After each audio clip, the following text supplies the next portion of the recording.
4.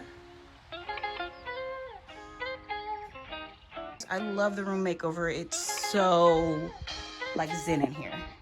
What is going on, y'all? This is Powerfully Paige, a channel dedicated to teaching you how to look good, eat good, and live good. And I'm showing you how I transform my yellow room to this new makeover. So first, I am buffing and filling all the holes in the wall.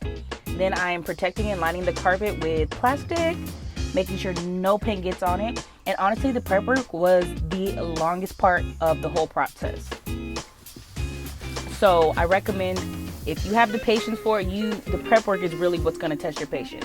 Then I put the base coat, and once that dries for a couple hours, I am doing the coats of paint. I do 2 and touching up the edges and everything with paint, and voila.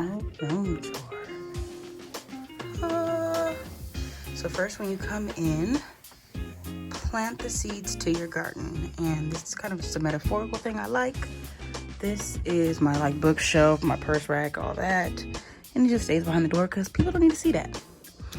And then, oh my gosh, my bed is so cold.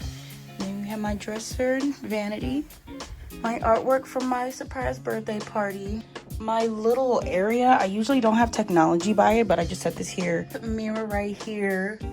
Calendar, but look how nice this like dark teal looks. And like in my vision for my room, it had like ceiling to floor drapes, and they're blackout.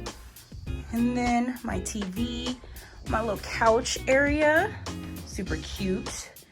My queen size bed, and those are also blackout curtains as well. And this is just some of the artwork I put up. So I got this board from Target. This just made this print online.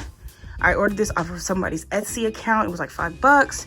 I just got these printed at Staples, and I got those floating shelves from Amazon. This is my Scented Kindly candle warmer. And yeah, the only problem is these blackouts, baby, I be knocked out, not knowing what's going on.